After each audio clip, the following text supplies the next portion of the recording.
love these guys. Bring it on for Jared and Jensen.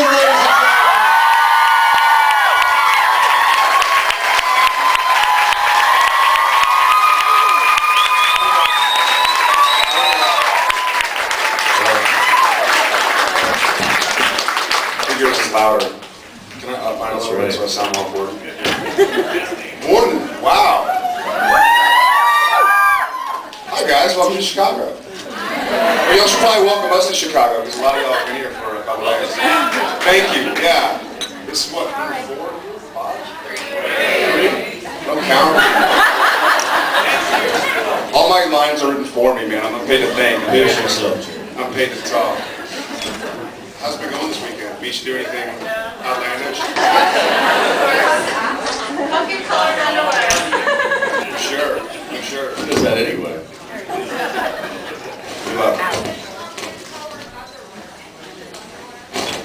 Pumpkin color? I don't feel comfortable talking about this. He actually, we should have pictures of this. He comes to set in the most outlandish, like flamboyant sweaters. We thought he was playing a joke or something. Damn, it was like this, just bizarrely, how would you describe? There are no words, are there? And so everybody's like, oh, I get it. Oh, you're not laughing. Oh, nice sweater. Yeah, think like Where's Waldo style. It's really, and it's not Halloween. It is a little perplexing, isn't it? Yeah. But I guess he can do that when you play an angel. I think he's we call him a part-timer because he's doing what's he done this year? More episodes? Thank you. If he's there today. But so he always comes in, I guess he's like so bored from not working, he's like, maybe I can wear a funny sweater. Perdition. Remember me, guys? I'm the guy with the funny sweaters. Make his imprint. Last time we saw you, we hadn't had any episodes, had we? Vancouver, have we heard? How are y'all liking season 5?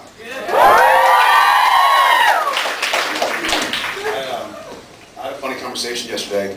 A guy was a fan, and he was like, "Yeah, I love what they're doing. I love how like the Nutcracker thing. I'm glad you like that because I read it and I'm like, really? Like what? I'm reading going like, who do I piss off into writing? To get Nutcracker. Speak Japanese. Yeah, and every time it was time to say that line, still couldn't get it. And I'm leaning over to Hiro, was the guy that the host. I kept asking, quit holding your hand. You're kind of so funny. Yeah, that's you. I can't take him anywhere. Yeah, the Japanese, I just couldn't get it. It was such a surreal kind of scene to shoot because it was so out of that whole episode with the sitcom and the Did y'all like it? What has been David y'all's? Caruso. We like that one. We read it. There was such a departure from our usual. So outside the box, I was kind of nervous. I'm like, dude, is this jumping the shark yet again? How did y'all like Real Ghostbusters? That was kind of a shout out to y'all guys. Those guys were hilarious. I don't know where they got the idea for that show. They just threw stuff against the wall and saw it stuck. We had a tough time keeping it together when Ernie was kind of doing his, this is the cemetery. And we're sitting over, we're supposed to walk over, and he's like, check it out. So Jensen and I are like, we can't laugh, we're about to enter the shot, we can't laugh. What does sure that enough, mean? I got mind of my own. I had to go back and watch those episodes to make sure I hadn't done it like that. I was like, oh god. Yeah, you might notice in their coverage, you'll see Jared's shoulder actually shaking because he's going. Which is not uncommon, actually. Yeah. Which one? In the show there, the guy with the German accent. Was that Yes, yeah, we had Jim Carrey come through. He's going to reoccur. He fits us in right between his animated films. He was also. No, that was no. Did it look like him a lot? He was good. The CW does not have that kind of money. don't give it to us. He's gonna be Well, on, they did, but then Tom he's on Holland still Ghostbusters. working.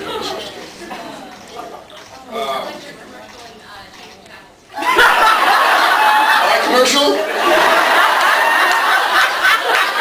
There were like yoga people and other people dancing. Simply mine. Yeah, that was a funny one. My mom was like sort of texting me during the episode. She's like, "This is really funny. Like y'all are riding a bike."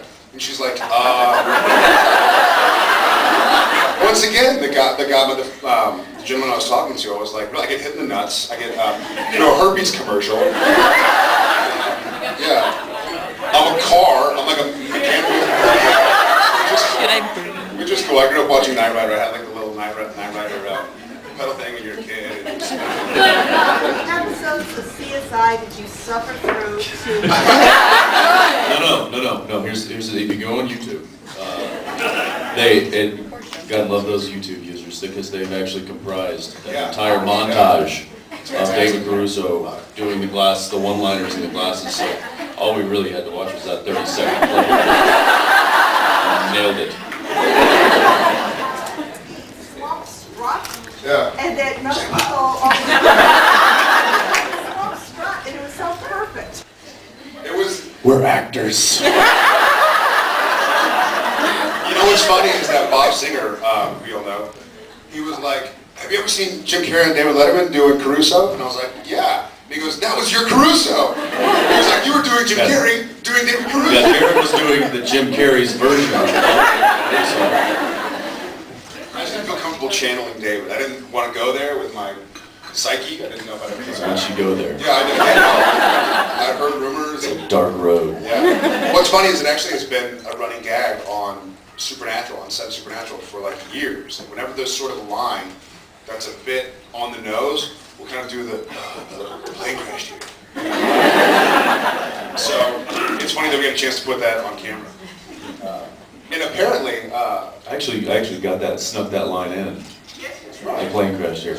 That was not in the script. and also no talent douchebaggery. That was not in the script either.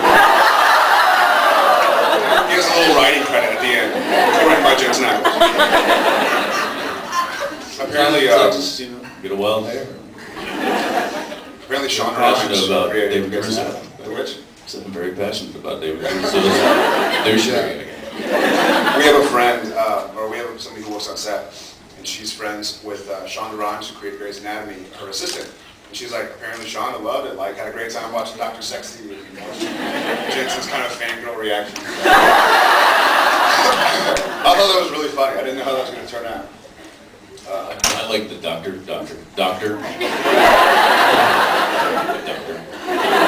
He stood there. He perfectly stood there, like waiting for. Yeah, that was good. And what? He was good. I have something to say. There's going to be an auction later today, and I grew up in San Antonio, Texas, doing like one-act plays. I know, yeah. Good on you. And my mom is a teacher still in San Antonio, and there's UIL is the school board. It's called University Interscholastic League, and it's the kids that go and compete in plays, compete in drama events. And so she's fundraising some money, so I figured I'd kind of help her out, and all the money is going to go to her students. But I'm wearing Sam Winchester's Season 3 watch. I'm a big watch fan. I have every watch I've ever had in a show or a movie going back to the first pilot when I was 17 years old. So I have Sam's Season 1, 2, 3, 4, 5 watches. So I'm walking in with Season 3 watch right now, but I'll be auctioning it for my mom's students tonight. So it's going to do a good cause. Every dollar, every cent is going to go. So these kids can compete in what I competed in school. And, so just to let y'all guys know, when you see a watch, it's going to be. And he's also auctioning off his pants. He probably won't go for nearly as much as the watch. Unless someone can fit in there. That was sort of a tangent.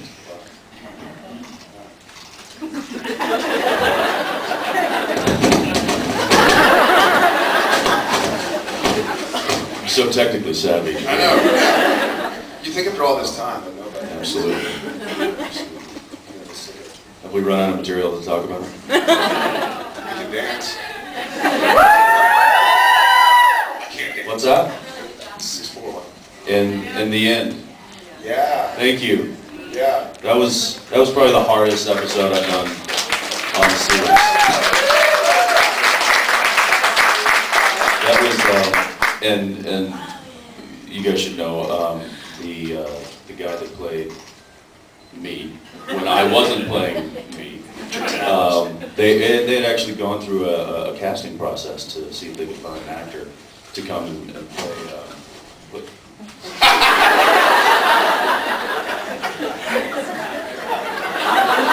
There'll be a backhand coming It's real coming soon. from the opposite me.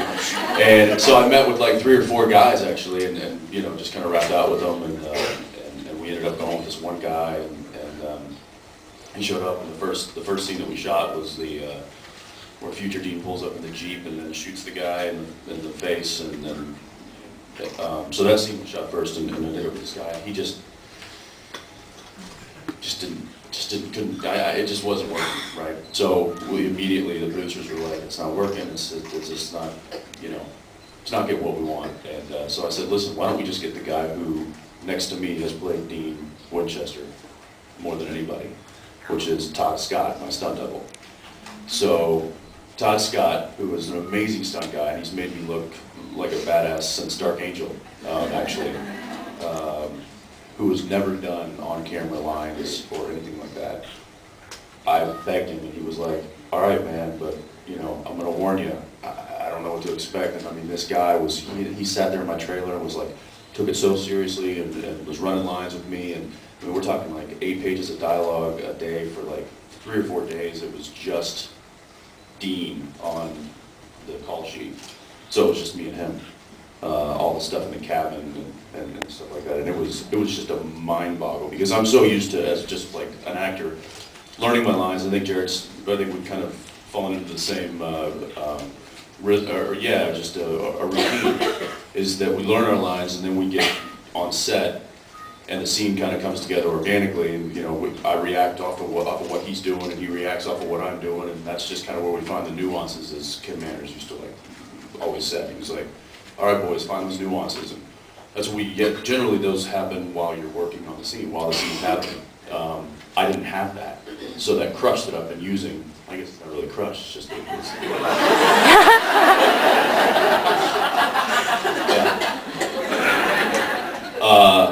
was gone, and it was really strange for me, because I had to then think about what I was going to do on that side of the camera, on that side of like for Future Dean, and react accordingly as this Dean, but I hadn't done that yet. So then I had to, after that, I had to turn around, get dressed, and then remember what I had done, and then act accordingly.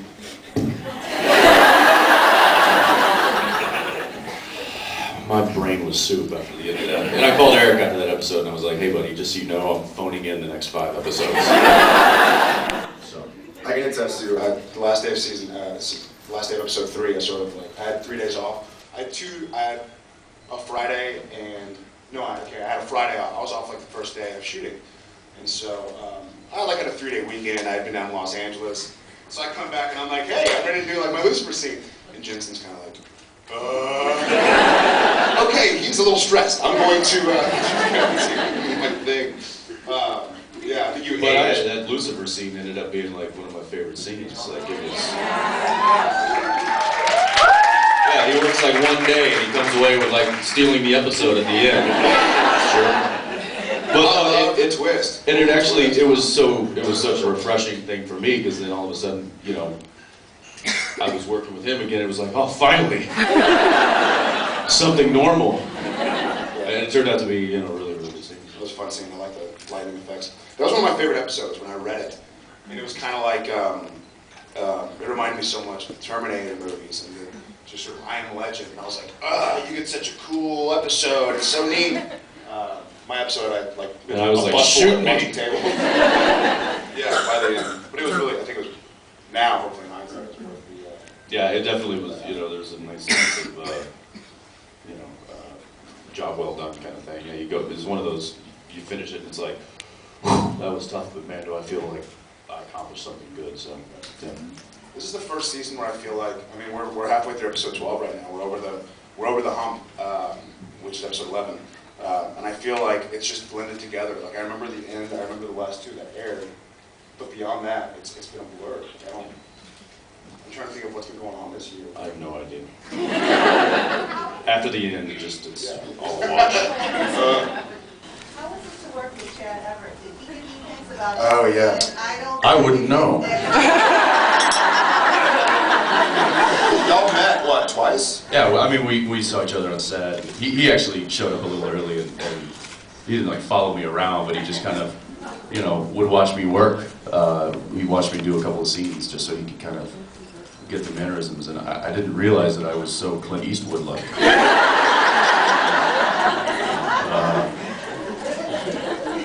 Dude. He had a great time. We all Chad Everett fans. He was great. I actually got to work with him. You did not. Did you have any scene with? No. Oh, why would I? And Chad, you know, Chad comes up to me, he's like, "No, man, I gotta tell you, when I read this, I'm like, oh, what a great opportunity for an actor, for you, you know, did you lobby for like doing the makeup and being an old man?" And I'm like, "Chad, I read this script and I was like, woohoo, 4 days off."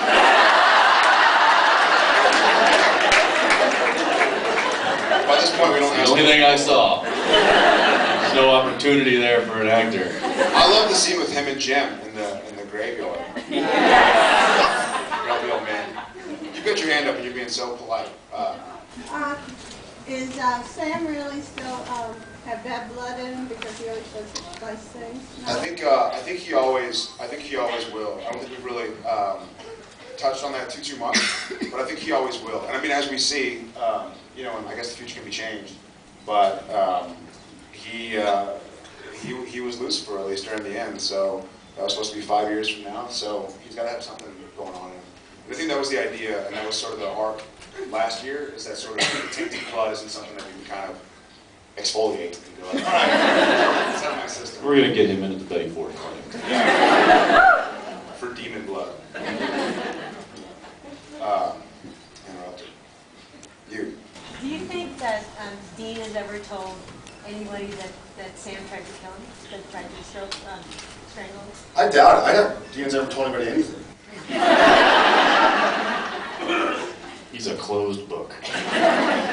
We have a really cool episode though coming up where we have to sort of infiltrate an insane asylum, and so we have to act insane. And so, but the funny thing is, acting insane is us being us. I sucked demon blood, and then I killed. I started the apocalypse. I killed the demon. Yeah, we just tell them the truth, and they're like,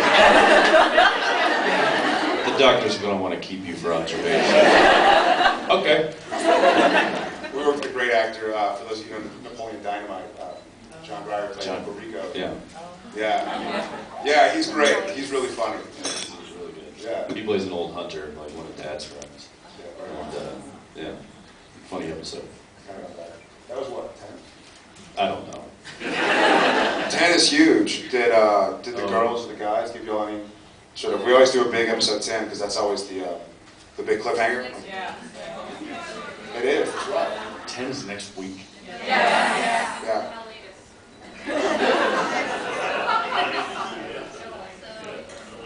Colitis. I never heard that. Get it? I was like, is that I was like, is something in the arm or something? Is there pills for that? It's like H1N1? Something food colitis. I like that. I never thought about that. Yeah. It's a big episode. I mean, it's going to be one of the more epic ones. So. And now we have a really cool set to shoot because the Watchmen set, which is about a block away, as y'all probably saw those who went to Vancouver, we shoot there all the time now. That was the end, obviously, when we get to go back for episode 10. It's kind of this great opportunity to build new cities and get more of a feel of the outside. And after 93 episodes or whatever of shooting all over Vancouver, we sort of shot it out, so it's nice. Now I've done it where I'm sort of... One of these days, maybe like season 10. Season 10. Do we have mics for dummies?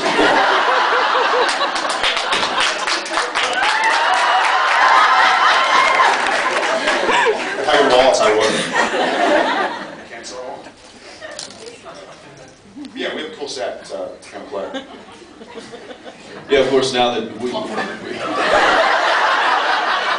so,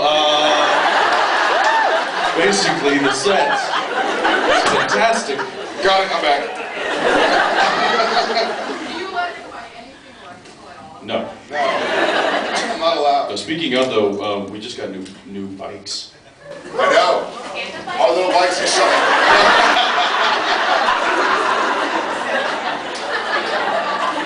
We didn't enjoy that at all. No, you know the little scooters that we were riding. Yeah. We upgraded. Those were actually ours. Those little scooters that were on, the green one and the little blue one were his, and we kind of ride them from trailer to set. You buy them a Canadian Tire, like plug them into a socket. But they're weight rated for like 120 pounds.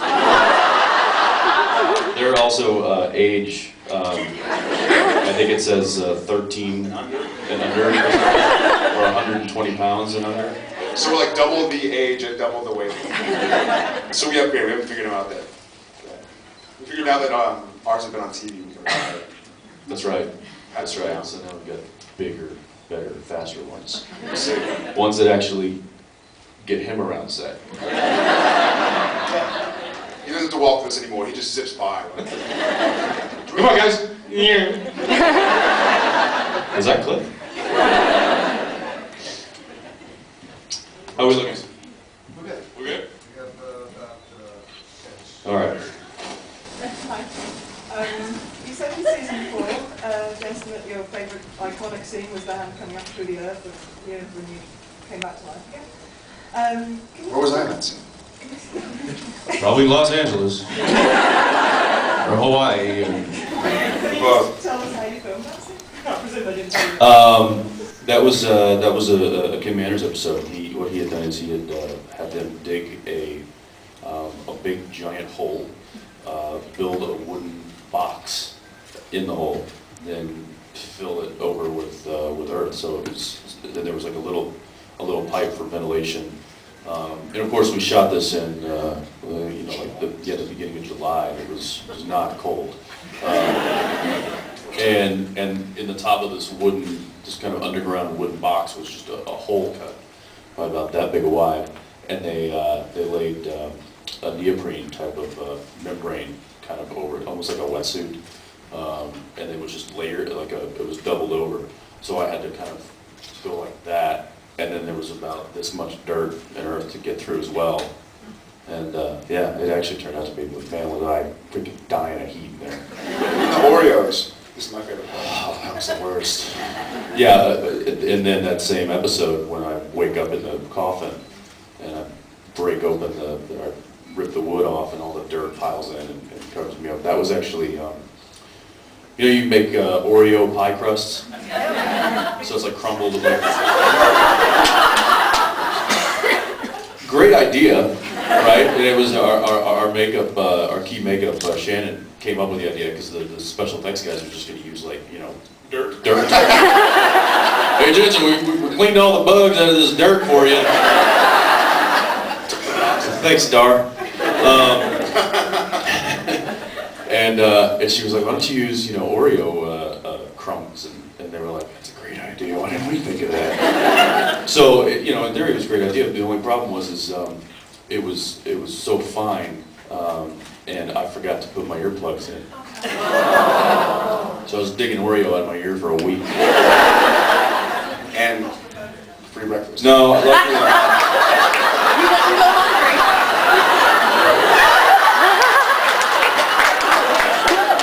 Or this.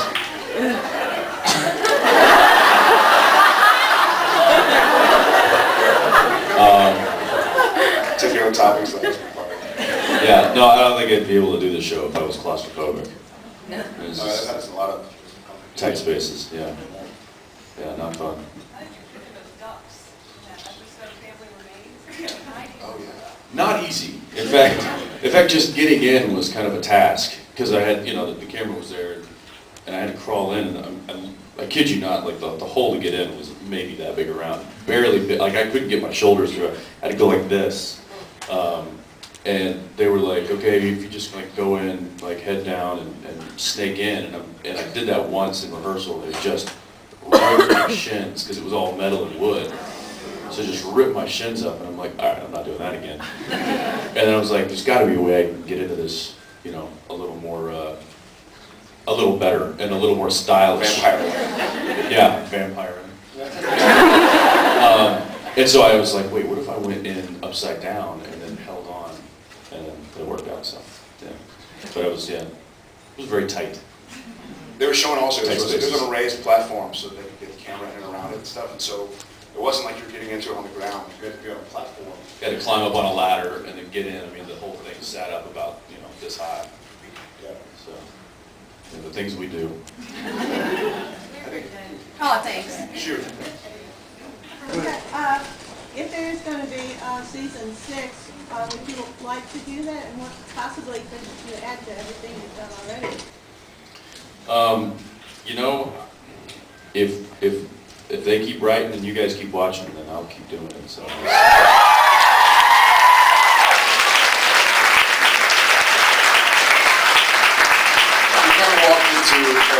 I kind of walked into season 5 going like, geez, we've done, what, 80 episodes, and we've told a lot of stories, like how do they keep on thinking of things? I was like, I don't know what they're going to think of, but now here we are, over halfway through season 5, and it seems like they're on this whole new track, and so it'll be fun to explore it. We don't find out, I mean, it's a sort of hurry up and wait situation where they don't have to tell us till May or something. I don't know what is in the contract. They usually tell us beforehand, but they don't technically have to tell us until the announcements, which are usually We're hoping to hear in January, we hit episode 100, which is a cool milestone. They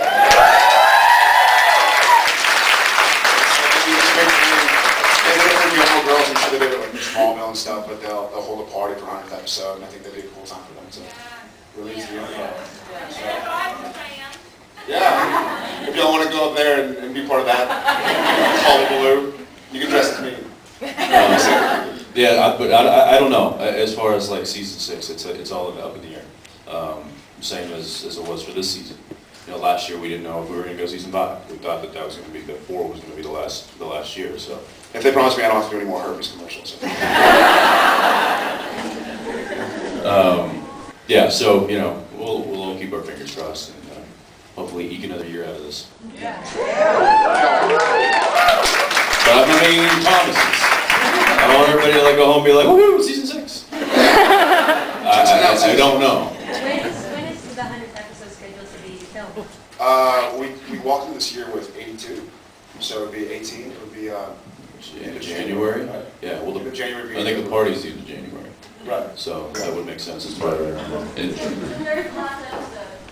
It's the third to last episode, Trey. It's the third and last episode. ECD. Please drink all credit. Extra credit for her. Yes. Wait, one. Oh. What? Oh, okay. Let's do this point thing. I wanted to go on forever, but if it was coming to an end, would you want one brother to have to know the other?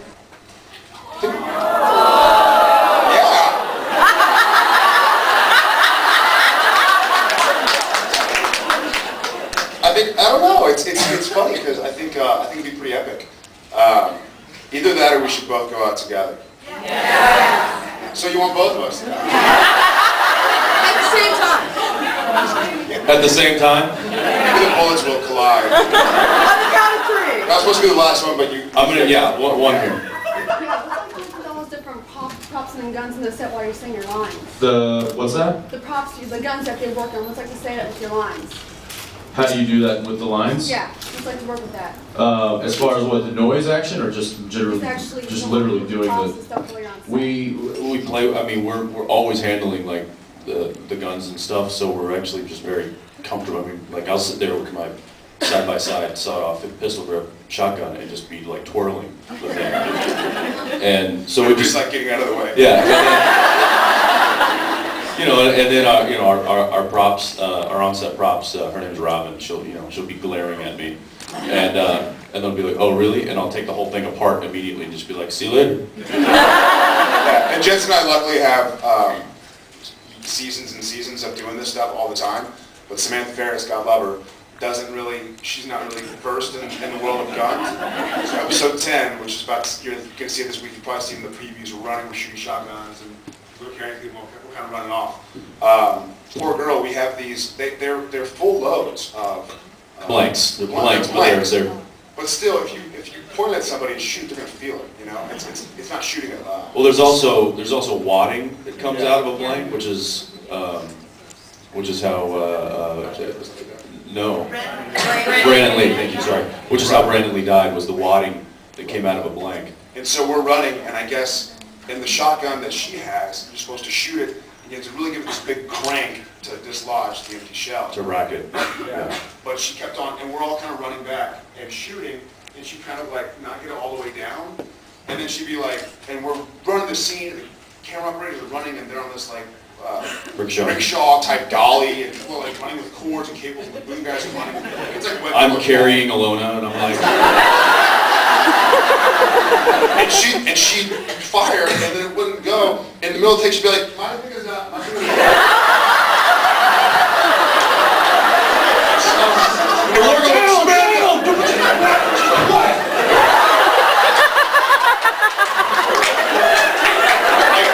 put the gun down! And then fire! Still got live rounds in it, right? And she's like, it's not.